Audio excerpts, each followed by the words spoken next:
कब्जा करने के लिए जा रहे हैं तो गुब्बारा फूट गया है। नहीं भाई, क्या समय अब इनका नजदीक आ चुका है? क्या कहेंगे अध्यक्ष जी?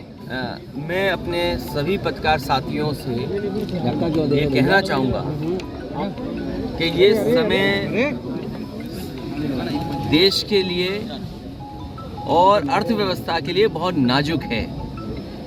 मुझे याद है कि जिस समय बिजली विभाग के सरकारी कर्मचारियों का प्रोविडेंट फंड एक प्राइवेट कंपनी में इन्वेस्ट कर दिया गया था और वो प्राइवेट कंपनी जब डूब गई तो उत्तर प्रदेश सरकार का पैसा डूब गया था और उसमें आरोप लगा करके बड़े बड़े अधिकारियों को जेल भेज दिया गया था। ईडी और तमाम तरह की जांचें हुई थी उस पैसे से जिन जिन का संबंध था। आज एसबीआई का, जो हमारी सबसे प्रतिष्ठित संस्थान है, बैंकिंग में भारत की सबसे प्रतिष्ठा वाली जगह है एसबीआई, और फिर दूसरी प्रतिष्ठित जिसमें आम आदमी ने अपना पैसा लगाया एलआईसी।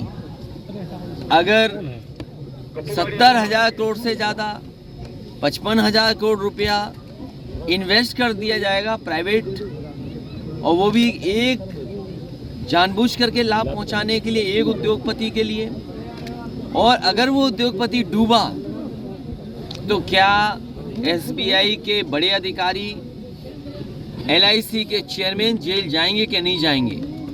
उत्तर प्रदेश में भारतीय जनता पार्टी की सरकार ने जिन लोगों ने प्रोविडेंट फंड को डीएचएफएल में इन्वेस्ट कर दिया था, डीएचएफएल गिरने की वजह से, डूबने की वजह से वो पैसा डूबा था, उस समय अधिकारियों पर आरोप लगा करके जेल भेजा। कई साल उन्हें जेल रहना पड़ा। ये तो 1200 करोड़ का मामला था, ये तो 1 लाख करोड़ से ज़्यादा का मामला है। अरे कितनी हेराफेरी करोगे बीजेपी वालों, इतनी हेराफेरी कि कहाँ तुम दुनिया में भारत को दिखाने के लिए, हमारे गरीब लोगों को दिखाने के लिए कि वो उद्योगपति नंबर 2 पर, और देखो कैसे नंबर 2 से किस नंबर पे पहुंच गए, और सच्चाई ये है कि पता नहीं किस नंबर पे पहुंच जाएंगे। तो ये देश का नुकसान हो रहा है। क्या सरकार कार्रवाई करेगी कि नहीं करेगी? अध्यक्ष जी, आर्ट गार्डन का नाम बदल कर अमृत उद्यान कर दिया जाए। गुब्बारा फूट गया है। नहीं भाई, क्या समय अब इनका नजदीक आ चुका है? क्या कहेंगे अध्यक्ष जी? मैं अपने सभी पत्रकार साथियों से ये कहना चाहूँगा कि ये समय देश के लिए और अर्थव्यवस्था के लिए बहुत नाजुक है। मुझे याद है कि जिस समय बिजली विभाग के सरकारी कर्मचारियों का प्रोविडेंट फंड एक प्राइवेट कंपनी में इन्वेस्ट कर दिया गया था और वो प्राइवेट कंपनी जब डूब गई तो उत्तर प्रदेश सरकार का पैसा डूब गया था और उसमें आरोप लगा करके बड़े बड़े अधिकारियों को जेल भेज दिया गया था। ईडी और तमाम तरह की जांचें हुई थी उस पैसे से जिन जिन का संबंध था। आज एसबीआई का, जो हमारी सबसे प्रतिष्ठित संस्थान है, बैंकिंग में भारत की सबसे प्रतिष्ठा वाली जगह है एसबीआई, और फिर दूसरी प्रतिष्ठित जिसमें आम आदमी ने अपना पैसा लगाया एलआईसी। अगर 70,000 करोड़ से ज्यादा 55,000 करोड़ रुपया इन्वेस्ट कर दिया जाएगा प्राइवेट, और वो भी एक जानबूझ करके लाभ पहुंचाने के लिए, एक उद्योगपति के लिए, और अगर वो उद्योगपति डूबा तो क्या एसबीआई के बड़े अधिकारी, एलआईसी के चेयरमैन जेल जाएंगे कि नहीं जाएंगे? उत्तर प्रदेश में भारतीय जनता पार्टी की सरकार ने जिन लोगों ने प्रोविडेंट फंड को डीएचएफएल में इन्वेस्ट कर दिया था, डीएचएफएल गिरने की वजह से, डूबने की वजह से वो पैसा डूबा था, उस समय अधिकारियों पर आरोप लगा करके जेल भेजा। कई साल उन्हें जेल रहना पड़ा। ये तो 1200 करोड़ का मामला था, ये तो 1 लाख करोड़ से ज्यादा का मामला है। अरे कितनी हेराफेरी करोगे बीजेपी वालों, इतनी हेराफेरी कि कहाँ तुम दुनिया में भारत को दिखाने के लिए, हमारे गरीब लोगों को दिखाने के लिए कि वो उद्योगपति नंबर 2 पर, और देखो कैसे नंबर 2 से किस नंबर पे पहुंच गए, और सच्चाई ये है कि पता नहीं किस नंबर पे पहुंच जाएंगे। तो ये देश का नुकसान हो रहा है। क्या सरकार कार्रवाई करेगी कि नहीं करेगी? अध्यक्ष जी, आज मुगल गार्डन का नाम बदल के अमृत उद्यान कर दिया गया है। ये बीजेपी के लोग हैं, किसी का भी नाम बदल सकते हैं। और वो एक कहावत है कि छोटे मियाँ तो छोटे मियाँ, बड़े मियाँ सुभान अल्लाह। तो अरे भाई, ये तो पहली बार देखने को मिल रहा है कि उत्तर प्रदेश के मुख्यमंत्री, देखिए हालांकि बीबीसी की क्रेडिबिलिटी बहुत है, लेकिन सवाल ये है कि चुनाव से पहले ऐसी डॉक्यूमेंट्री आना सवाल खड़ा करती है। हमें कोई शिकायत नहीं है बीबीसी की क्रेडिबिलिटी पर। ये डॉक्यूमेंट्री पहले भी तो आ सकती थी, 1 साल पहले, 2 साल पहले, लेकिन 24 का चुनाव आने से पहले ये डॉक्यूमेंट्री क्यों आई है? और फिर डॉक्यूमेंट्री में जो सच्चाई है, क्या भारत सरकार को शर्म नहीं आ रही इन बातों को देखकर कि दुनिया में कितनी बदनामी हो रही है, किस तरह लोगों की जान गई है, किस तरीके से सरकारी मशीनरी लगी थी हत्या कराने में? तो ये डॉक्यूमेंट्री में सब बातें। और फिर आज के जमाने में तुम बैन कर रहे यूट्यूब, हर एक के मोबाइल में वो डॉक्यूमेंट्री है। अरे बीजेपी वालों, इतना तो समझ रखो कि आज के जमाने में कोई चीज कुछ रोक नहीं सकता। सबके मोबाइल में और जेब में रखी हुई डॉक्यूमेंट्री, और ये बताओ बैन कर रहे हैं यूट्यूब पर। कितने ना समझ लोग हैं ये। स्वामी प्रसाद मौर्य को आपने महासचिव बनाया है, राष्ट्रीय महासचिव, जबकि वो एक धार्मिक ग्रंथ के खिलाफ अनर्गल बयानबाजी कर रही है। देखिए, मैं आपसे कह रहा हूं, धार्मिक ग्रंथ के खिलाफ कोई नहीं है, ना मैं खिलाफ हूं। भगवान श्री राम के खिलाफ कोई नहीं है, रामचरितमानस के खिलाफ कोई नहीं। हमसे बोलो रामचरितमानस के खिलाफ नहीं है। लेकिन मेरे पत्रकार साथी, मैंने अपना स्टेटमेंट दिया है, कहा है कि मुख्यमंत्री अगर योगी न होते, धार्मिक स्थान से वहां आए होते, तो शायद वो सवाल मैं न पूछता उनसे। लेकिन क्योंकि वो योगी भी हैं और धार्मिक स्थान से उठ करके सदन में आए हैं, वो बात मैं आपसे नहीं पूछूंगा। मैं ये कहूंगा कि वो चौपाई एक बार हमें पढ़ के सुना दो। क्या आप पढ़ के सुना सकते हो? मुझे बताओ। और फिर मैं मुख्यमंत्री जी से पूछने जा रहा हूं कि मैं शूद्र हूं कि नहीं हूं। कल मैं मंदिर में दर्शन करने जा रहा था, क्या बीजेपी और आरएसएस के लोगों ने वहां गुंडागर्दी नहीं की? अरे हमें पता होता कि 4, 5, 6, 10 गुंडे आए होंगे, तो हम भी अपनी तैयारी से जाते कार्यकर्ताओं के साथ। बताओ, 5, 6 गुंडे भेज दिए। और ये जब काला झंडा समाजवादी लोग दिखाते हैं तो 1-1 साल जेल भेजते हैं उन लोगों को, कार्यकर्ताओं को। 1-1 साल जेल गए हैं समाजवादी कार्यकर्ता, 2-2 साल रहे हैं, केवल सिद्धांत पे विरोध करने के लिए। इसलिए पत्रकार साथी, अगर चौपाई आपको याद हो तो भगवान श्री राम की कसम खाओ और वो चौपाई पढ़ दो। अगर अच्छी है तो अच्छी है, खराब है तो खराब है। अध्यक्ष जी, कोई खिलाफत नहीं कर रहा ग्रंथ की, ना भगवान के खिलाफ है, ना रामचंद्र के खिलाफ है। लेकिन ये बीजेपी वाले ये बताएं उनके नेता क्या क्या कहते हैं। आप चौपाई पढ़िए ना, आप पढ़ दो। मैं नहीं, अगर याद है तो पढ़ दो आप। और उसके बाद मैंने मुख्यमंत्री से कहा कि मुख्यमंत्री से मैं सदन में पूछूंगा कि मैं शूद्र हूं कि नहीं हूं। आप पढ़ दो चौपाई। का अपना तरीका है, उन्हें काम नहीं करना, केवल चुनाव लड़ना है तो लड़ रहे हैं। अगर काम करना होता तो आपको मैनपुरी में, फिरोजाबाद में, आसपास के जिले में कोई बड़ा काम दिखाई देता। तो जब काम ही नहीं करना, चुनाव लड़ना है और गुमराह करना है जनता को। आप बताइए, आय दोगुनी की बात हुई थी, गेहूं और धान निकल गया। बताइए क्या हुई आय दोगुनी? यही मंडी बननी थी 100 एकड़ में, क्यों मंडी नहीं बनी? बिजली का बिल कितना देना पड़ रहा है आपको? सिलेंडर कितना महंगा हो गया आपका? खाद मिली नहीं, डीएपी मिली नहीं, कितना महंगा हो गया आपका? तो इन सवालों का जवाब ही नहीं उनके पास। और फिर नौकरी और रोजगार का सवाल था। बताओ, नौकरी कैसे मिलेगी जब कोई कारखाना नहीं लगेगा, सरकार कोई अच्छा काम नहीं करेगी, नौकरी कहाँ से मिल जाएगी? क्या दुनिया से मुकाबला करोगे आप? कोई चीज नहीं बना रहे हो, हर चीज आप चीन से मंगा ले रहे हो। आप सपना दिखा रहे हो जाने किस बात को लेकर के। ये जितने मोबाइल है सब असेंबल्ड है। ये वीवो चाइनीज है, ये चाइनीज होगा, ये भी चाइनीज होगा, सब चाइनीज खड़े हम पे। मोबाइल वगैरह चाइना से, हम दूर रहेंगे, कारोबार नहीं करेंगे। याद है समय कि नहीं याद है? अभी अखबार में निकला है चीन ने कितने पॉइंट कब्जा कर लिया हमारे। आप सवाल ही नहीं पूछ सकते उस पर, कोई जवाब ही नहीं आएगा सरकार का। बजट के लिए हलवा फट गया है, 1 तारीख को बजट आने वाला है। तो क्या है, लेकिन महंगाई क्या कम हो जाएगी? नौकरी थोड़ी मिल जाएगी इस एक बजट से। नौकरी तब मिलती है अगर इन्होंने पहला बजट अच्छा रखा होता, पहले दिन से आज तक अगर तैयारी की होती, तो शायद आज नौकरी रोजगार मिलती। अब आज जब बजट में कोई इंतजाम करोगे तो कल मिलेगा कुछ, और कल तो चुनाव है। इसीलिए इवेंट हो रहे हैं, इसीलिए G20 हो रहा है, इसीलिए वो आयोजन चल रहे हैं जिले जिले में। माइंड वॉश किया जा रहा है।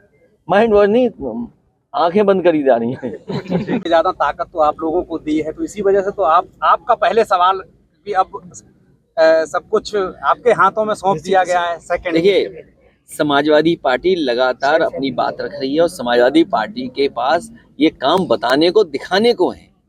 बीजेपी वाले बताए क्या काम किया उन्होंने, बताओ। सांड तक तो हटा नहीं पा रहे, आज भी लोग मर रहे हैं। अगर आज अखबार उठाओगे तो क्यों नहीं कोई सांड से मरा होगा आज भी। तो देश के प्रधानमंत्री ने सांड हटाने के लिए कहा, सांड नहीं हटा पा रही ये लोग। लोकसभा 2024 का समय भी नजदीक आ देखिए, रहा है। 2024 गठबंधन के साथ आप लड़ेंगे या अकेले दम पर पूरे उत्तर प्रदेश में आप? देखिए, मैदान में समाजवादी पार्टी अपनी पूरी ताकत से चुनाव लड़ने जा रही है। गठबंधन के साथ जो हमारे साथ पहले से गठबंधन में है दल, उनको साथ लेकर के। वहीं कांग्रेस कह रही है कि हमारे बिना गठबंधन की पूरी कल्पना की नहीं जा सकती। तो कांग्रेस कहती रहे, उसे क्या कहने में कौन बुराई है। हम कुछ भी कहें, आप चलाओगे नहीं चलाओगे आपकी मर्जी। अध्यक्ष जी, बागेश्वर धाम वाले शास्त्री धीरेन्द्र शास्त्री पर अवैध टिप्पणी हो रही है। मैं तो आपसे कहूंगा उनका देखना मत ना पड़ना। मैं तो आपसे कहूंगा भाई, मेरा तो यही निवेदन है, अगर ठीक ठाक रहना है तो देखो वाको नहीं हो सकती। अरे कहाँ दुनिया पहुंच गई, सोचो कहाँ दुनिया जा रही है। एक्सप्रेस वे बन रहे हैं, लोग आना जाना कितना आसान हो गया, जिंदगी आसान हो गई। कहाँ तुम उन चैनलों के चक्कर में पड़े हो यार। एक जो स्वानी शाह और बन के आई है। हिंदू शब्द धार्मिक शब्द नहीं, भौगोलिक शब्द है। इसको लेके आपको कौन? केरल के राज्यपाल आरिफ मोहम्मद ने दोबारा दोहराया। मैं बहुत सारी इतनी जानकारी नहीं रखता। मैंने तो एक बार प्रधानमंत्री जी को यह सुना कि जर्मनी और भारत का कुछ एक है, तो मैं क्या मानूं भूगोल। तो भूगोल तो बदलता नहीं ना कभी। आप उठाइए वो प्रधानमंत्री जी का, प्रधानमंत्री जी ने जर्मनी में जाके कुछ कहा था कि भारत और जर्मनी के लोगों का जीन्स एक है, डीएनए एक है। कोई गलत बात नहीं कहूंगा मैं, मुझे याद नहीं है, लेकिन क्योंकि बात निकली है तो मैं कह रहा हूँ। तो ज्योग्राफी तो बदलनी नहीं चाहिए ना। तो कहाँ जर्मनी कहाँ भारत। सवाल इसलिए महत्वपूर्ण हो जा रहा है क्योंकि जब भी चुनाव होते रहे 80-20 का चुनाव करके बीजेपी। अरे छोड़ो यार 80-20, वो चौपाई नहीं सुनी तुमने अभी? नहीं सुना तो फिर तुम्हारा अपना नाम बता दो। कठेरिया। अरे भाई शूद्र, आपको नमस्कार। कोई दिक्कत नहीं है, जो चीज है परिचय उसको बताने में कोई समस्या तो हम भी तो शूद्र हैं, तुम्हारे साथ हैं, हम कहीं अलग नहीं है तुमसे। मैं उसकी बात नहीं कर रहा हूँ। क्यों नहीं कर रहे बात उसकी? मैं अपने आप को मान रहा हूँ। शूद्र मान रहे हो नहीं मान रही हो? कोई दिक्कत नहीं, जो बीजेपी बना, मैं भी तो मान रहा हूँ, मगर मैं अपने आप को किसी ब्राह्मण से कम नहीं समझता, बस ये जानता हूँ। बहुत बधाई हो आपको, बहुत बधाई। आजम खां के अधिकार छीन लिए। ये कौन नई चीज बता रहे हो यार? आजम साहब पे सब झूठे मुकदमे हैं, दीपक यादव पे झूठे मुकदमे हैं, हम पे आप पे तुम सच दिखा दो अभी झूठे मुकदमे लग जाएंगे तुम पे भी। कोई नई बात नहीं है, इसको कोई नई बात मत मानिए। बीजेपी इसी तरह फंसा रही लोगों को।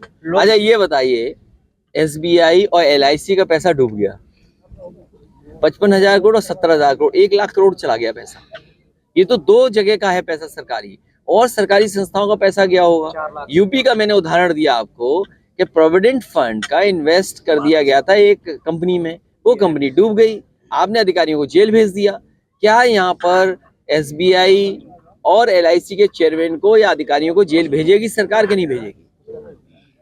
कि जो पैसा डूबा है, इससे क्या देश में महंगाई भी बढ़ सकती है, प्रदेश में महंगाई। देखिए, ये मैं इतना बड़ा अर्थशास्त्री नहीं हूँ, लेकिन मैंने पैसा डूबते हुए देख लिया। जो नंबर 2 पे था कहाँ पहुंच गया। अगर सच्चाई पूरी आ जाएगी और नीचे चला जाएगा। निकाय चुनाव समाजवादी पार्टी में 3 महासचिव बनाए गए। नहीं, सचिव हमारा जो कॉन्स्टिट्यूशन है उसके हिसाब से अभी हम बढ़ाएंगे। और पार्टी का जो हमारा संविधान है उसमें 1 प्रमुख महासचिव है और महासचिव है, तो अभी और महासचिव बढ़ाएंगे जिससे ज्यादा से ज्यादा नेताओं को साथ रख सकें हम। अध्यक्ष जी, लोकसभा चुनाव से पहले निकाय चुनाव आ रहे हैं, उस पर क्या तैयारी है? किस निकाय चुनाव अभी क्योंकि उसमें कोर्ट और जनगणना का इशू है, मुझे उम्मीद है कि आरक्षण सही तरीके से सरकार करेगी। नहीं, निकाय चुनाव की घोषित होने के बाद हाई कोर्ट का फैसला आया, उसके बाद सरकार सुप्रीम कोर्ट चली गई है। अभी उसमें आने दो, कोर्ट के पूरा आने दो भाई। पूरा वो दाव पेच अलग तरह के चला रहे। सरकार फेस नहीं करना चाहती है चुनाव को, वो कुछ और छिपी छिपी तैयारी कर रही हो। क्या माने कि हाई कोर्ट का आदेश भी जो है धज्जियां उड़ा रही है सरकार? नहीं, आप लोग चाहते थे और पार्टी चाहती थी जिम्मेदारी मिले, जिम्मेदारी दे दी। अब आप हमें बधाई दो, हम आपको बधाई दें। एक स्थानीय शाखा के अधिकारी तो हम क्या हैं? अच्छा हमें बता दो, हम क्या हैं? हम क्या हैं? शूद्र हैं कि नहीं है? सूत्र कहाँ से हुए? मुझे नहीं पता। अब ये बड़े ज्ञानी पत्रकार हो भाई। ए भाई, इनका गंगा जल से पैर धो दो, सर धो दो इनका। अरे पत्रकार साथी, हर चीज में तुम ऐसा खेल खेलोगे। किस अखबार के हो? नाम क्या है इनका? पुष्पेंद्र सिंह। पूरा बताइए ना। पुष्पेंद्र सिंह। पुष्पेंद्र सिंह। तो ये तो शूद्र नहीं है ना। अगर शूद्र हो क्या तुम? कह दो तुम शूद्र हो, कह दो तुम शूद्र हो। तुम जाओ, हम चैलेंज करते हैं इस बात के लिए। इसीलिए ना समझ मत दो आज के जमाने में, अध्यक्ष जी धोखा मत दो। एक नौकरी के लिए तुम समाज में इस तरह की चीजें मत उठाओ। एक नौकरी के लिए कुछ वेतन मिल गया है, जिंदगी चल रही है बस। अध्यक्ष जी, तरफ आप निकल के देखेंगे तो जमीनों के जो कब्जे हुए हैं, क्योंकि हम मैनपुरी जनपद के हैं तो मैनपुरी की बात करेंगे और आपका घर है, जमीनों की जो हालत, तालाब, चारागाह, कुछ बच नहीं रहा है। कैसे इस पे अंकुश लगाएं, क्योंकि स्थितियां बहुत विकराल है। उसके लिए एक्ट और कानून बिल्कुल क्लियर है।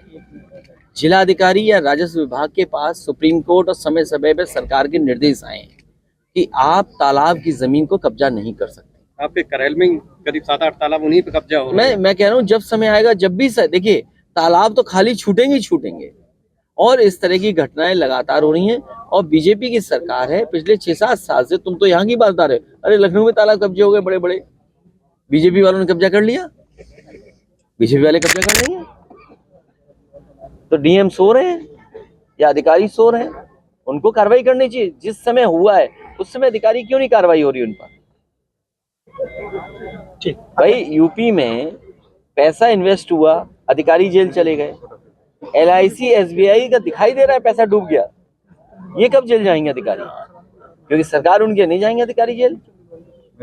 अध्यक्ष जी, एक से जा रहा हूँ और तुम्हें अगर नहीं बुरा लग रहा है, मुझे बुरा लगता है। अगर तुम जैसे चैनल को नहीं बुरा लगता है तो मैं उसके लिए कुछ नहीं कर सकता, क्योंकि फिर वो चैनल बिका हुआ है। अध्यक्ष जी, एक तरफ तो नेताजी को सम्मान, दूसरी तरफ आपकी सुरक्षा घटा ली जाती, तीसरी ओर सुप्रीम कोर्ट के रास्ते से घेरा जाता है। क्या मंशा है इनकी? देखिए, कोई मंशा नहीं है, बीजेपी हार रही है। इस बार क्लीन बोल्ड होने जा रही है यूपी में। क्लीन बोल्ड देख लेना आप, क्योंकि जनता इंतजार कर रही है। इनका 22 खत्म नहीं हुआ, बीजेपी का 22 नहीं खत्म हुआ, क्योंकि बीजेपी ये मानती है 22 हुआ नहीं तो किसान की आय दोगुनी करनी पड़ेगी, करोड़ नौकरी देनी पड़ेगी। बीजेपी बोलों का 22 खत्म ही नहीं होगा 24 तक। महंगाई चरम सीमा पर, बेरोजगारी चरम सीमा पर, न्याय की कोई उम्मीद नहीं कर सकता, अन्याय होगा। धार्मिक इन चीजों में उलझाना फंसाना। अरे आपको याद होगा, बीजेपी एक नेता ने कहा कि सीता माँ टेस्ट ट्यूब बेबी से पैदा हुई है, कुछ याद इस तरह का स्टेटमेंट दिया था, याद है कि नहीं याद है? उनके सहयोगी बताओ भगवान राम के लिए क्या कहते हैं? भगवान राम के लिए क्या कहते हैं? और उनके एक साथी न जाने क्या और कुछ कहते हैं। इसलिए मैं उन बातों में नहीं उलझना चाहता हूं। अब इन्वेस्टमेंट मीट कर रहे हैं, बताइए। जब चुनाव आ गया तब इन्वेस्टमेंट मीट, ये इन्वेस्टमेंट मीट नहीं है, ये आयोजन है जनता को गुमराह करने के लिए, धोखा देने के लिए। अरे भाई, तुमने 6 साल में कुछ नहीं किया। आप बताओ कि 6 साल में आपने जमीन पे क्या उतारा है? पहले इन्वेस्टमेंट मीट हुई, यही उद्योगपति आए थे जो अब आएंगे। जो उद्योगपति पहले आए थे वो फिर आने जा रहे हैं। तो जो MOU पहले किए थे वो फर्जी थे क्या? बीजेपी वाले तो केवल एक काम करते हैं। मुझे अच्छी खुशी की बात है, यहाँ तो वो कपड़े कोई नहीं पहने। अगर बीजेपी को दिख जाए कोई सूट पहने टाई लगाए, उसी से MOU करा लेते हैं। मुझे खुशी है यहाँ पर कोई MOU वाला नहीं बैठा। विदेश गए MOU कराने, MOU हो गए विदेश से, फिर देश के बड़े बड़े शहरों में गए, वहाँ MOU हो गए।